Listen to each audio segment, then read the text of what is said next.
আসসালামু আলাইকুম। নতুন একটি ভিডিও আপনাদের মাঝে নিয়ে আসলাম। আজকে আপনাদেরকে দেখাবো যে কিভাবে ট্রলিতে ধান লোড করা হয়। আমরা কেমন সিস্টেমে কেমনভাবে ট্রলিতে ধান লোড করে বাসায় নিয়ে যাই সে সকল ভিডিও আপনাদেরকে এখন দেখাবো। দেখতে পাচ্ছেন এখন ট্রলিতে ধান সাজানো হচ্ছে। বছরের প্রথম চালানে যেগুলো ধানগুলো কাটা হয়েছে সেগুলো কিন্তু এখন নিয়ে যাওয়া হচ্ছে। এগুলো কিন্তু অনেক আগড়ি ধান। তো চলুন আমরা দেখি যে আসলে কীভাবে ধানগুলো ট্রলিতে সাজায়।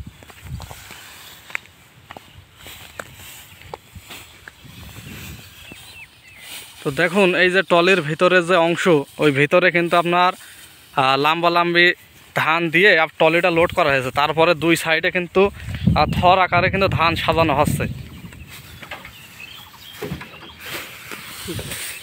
যে এইভাবে কিন্তু দুই সাইডে দুই মাথা দিয়ে ধান কিন্তু সাজানো হবে। আর এই যে সাইডে আপনার চার মাথায় কিন্তু সাইডে হড়পা দেওয়া আছে।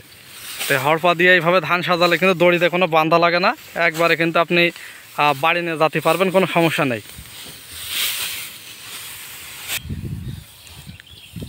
তো এই ধান কিন্তু আপনার দুই সাইডে দুই গুঁড়া করে দিয়ে তারপর মাঝখানে কিন্তু থর দেওয়া হয়।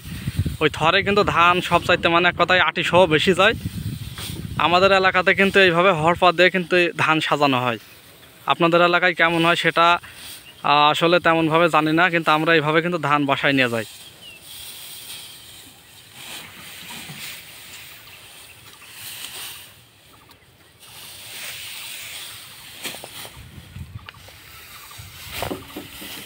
বছরের এই একটা মাত্র ফসল, যা থেকে আমাদের জেলার চুয়াডাঙ্গা জেলার ম্যাক্সিমাম কৃষক বলেন, শ্রমিক বলেন, চাকরিজীবী বলেন, তাদের খাদ্য এখান থেকে কিন্তু সংগ্রহ হয়।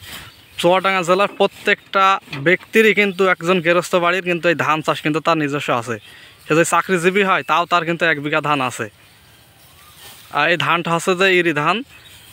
এই ধানে কিন্তু ফলনও খুব বেশি। আর এখন মোটর সোলারের যুগ এসে কিন্তু এখন আরও চাষ কিন্তু সহজ হয়ে গিয়েছে।